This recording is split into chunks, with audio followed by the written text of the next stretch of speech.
So mga katropa, may nabi karon si Ma'am Megan Domingos ang Health Education Promotion 3rd sa City Hall of Malaybalay mga katropa. Kay kini nga panahon sa ting ulan, mao ni ang pag-ara sa dengue, pag-ara sa leptospirosis mga katropa labi na sa panahon sa pagbaha. So atong kumustahon ang pila ni kaso. So kad Enero hangtod Hunyo ning tuig mga katropa. Ma'am, kumusta ang atuang dengue karon no sa syudad sa Malaybalay? Kasos dengue ma'am.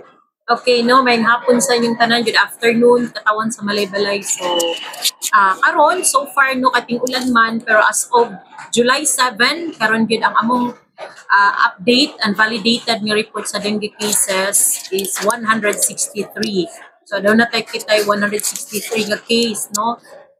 Og naatay isaan na is naatay isa ka death, no, unfortunately one death, so 162 gid ang naka-recover, then one death, so total of 163 ka buo ang dengue cases. Pero so far nag-survive man na sila tanan kaloisin ang mga maong individual. Ang kanang namatay na sa nag-edad, no, mga elementary student na siya sa una katong first quarter na siya namatay ang bata, no, naara sa edad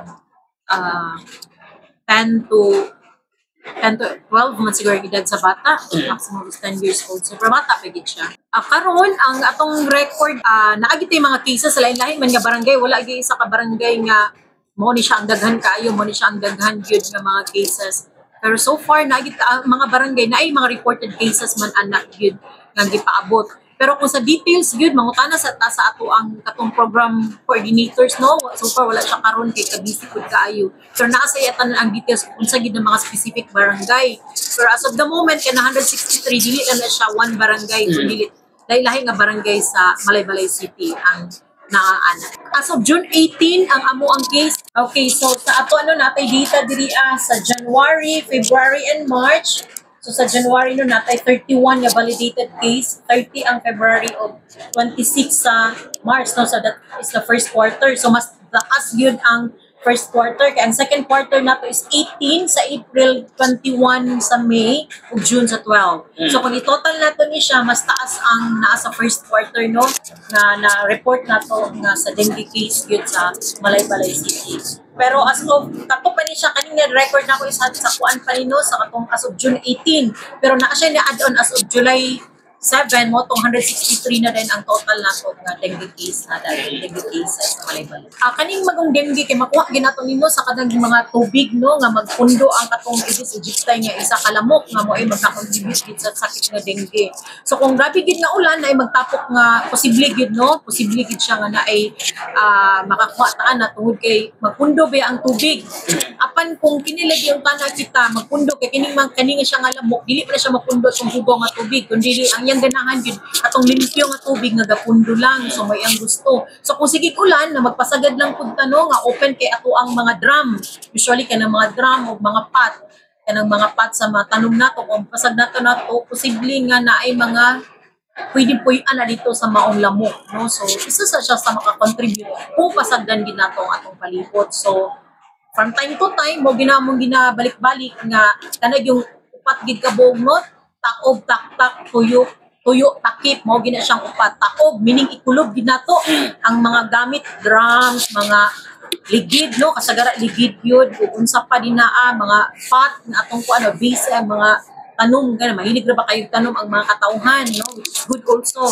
Pero kung bantayin ginato permanente, hindi siya punduhan ng tubig. Taob, taktak, no, ikulob yun, then tuyo, paugbon, then takip yun. Mo ginang gimadabalik-balik karon sa Department of Health, especially sa AMUA, nga buhaton ng tana sa mga individual gid para malikay nato ang maong. So ang simptomas sa dengue, no, pare-pareha ra gyud.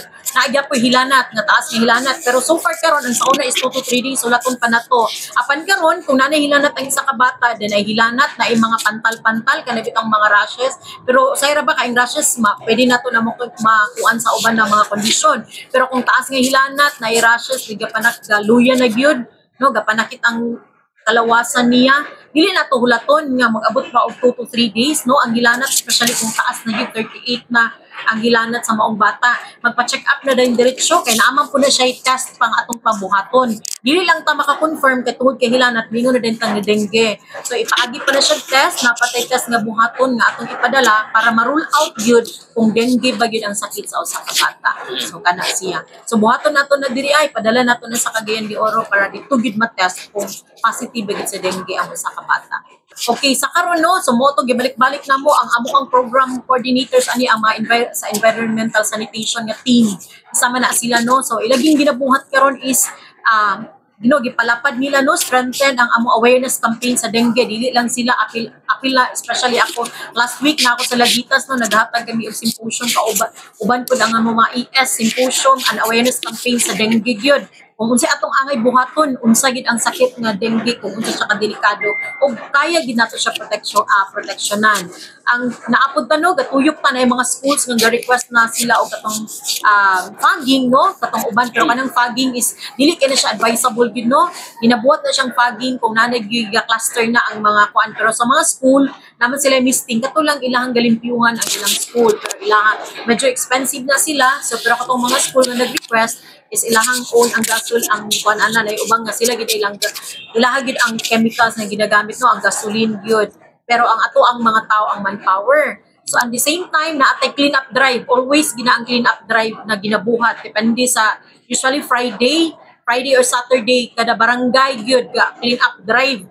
Dili lang clean up drive nga limpyo-limpyo lang no, katog yung taog taktak tuyo takip gud ang ginabuhat, especially pud sa mga workplaces, dili lang sa barangay kundi even sa mga offices gina-disseminate kina siyang information sa clean up drive. Naputay soaking activity no, kanang magsuk ang mga net bitaw nga ginagahatag ang ato ang city health ato sila sa mga barangay sa schedule kung asa kanu sa sila maghatag og katong naay mga mosquito net no, na atay mga chemicals nga ginagamit isuk nila, meaning tambalan tong maong net para magamit nila kay dili man enough ang atong supply sa net sa mosquito net sa atoa para mahatag sa katawan sa malay-balay. So kung kinsa tong mga mosquito net moadto ang team sa CHO dito no, sa environmental sanitation nga team, dito din nila ang chemicals para isok to nila ang net aron magamit na. Isa na siya sa mga protection na gihapon sa mga tao. And of course, ang atog yung balik ang katog yung say angay buhatong tong upat no, search and destroy. Then katod yung self-protection measure kung naanay gipang bati ayun na pagbulata nga malangay pa. Always gid magpa-check up, libre man ni ato ang City Health Office no sa pagpa-check up, or kung dili pa makaya pwede mo dool sa barangay health station. Then sunod na yun seek early consultation no. Katog yun, then katong mga magsuot, especially ang mga bata karon no, dapat magsuot gid og long sleeve. Pero sa school ka gina-require man gud ba na may uniform, pero magbutang lang tanag mga repellent no, nga mga lotion then sa atong mga bata. Then sa school, always magyapon ang clean up drive ana nga ipang gyud. Then of course support fogging kung kinahanglan na gyud nga mas grabe na gid ang cases. But kaluy sa Dios sa malay-balay, so far as of 163, medyo kuan siya gamay, nagtaas siya pero dili siya inana gid as compared to last year na record natin. Katawan sa malay-balay, especially sa itong mga parents no, nga nasa school karon ting klase na isa sige sura to proteksyonan nato tong mga anak no, sa atong mga anak. So kung na-uniform, mas pwede kung kaya nato no, ma-afford nato ang mga repellent nga mga panggamit, or gamiton gid ang mga bata og kanang medyas nga tag-as no, para malikayan yun ang unsa man gani nga mga lamok nga magdagandagan. Kay usually ang kini nga lamok morning man hapon man ni sila gakuan no, buntag sayo no, ang iyahang gana gid sila nga magmamaak gid ng mga lamok nga magdagandagan mo gani na siyang 4 to 7 gyud usa ka adlaw no, buntag sayo 5 early ana ang iyahang dagan. So ati manon lang nato, then kita manglimpyo pud sa atong palibot gid kanunay no, amo ginang ginabalik-balik nga manglimpyo ta sa atong palibot, dili lang kay natin clean up drive. Kinahanglan kita manglimpyo tan-aw na to ato ang palibot kung naabay angay nga puy-anan sa posible nga puy-anan sa lamok. Especially remember nga ang lamok dili ni sila mo puyo sa hugaw kundi dili sa limpyo gid nga mga tubig. So kana lang kung naatay mga kung especially kung dili gid kay close atong balay na pwede ta na muduo sa city health no, naaman tay mga katong pwede na to isuk atong mga mosquito net para pag natulog na to mas dili kayo ta mabasta-basta gid nga mapaakan sa maong lamok. O, so kana lang o kanunay namo nga pahimangno sa inyo kung naamang gali mga gipangbati na dili magduduha og duol gid sa City Health Office, andam kami kanunay nga mohatag sa maong serbisyo. Kana lang. Daghang salamat.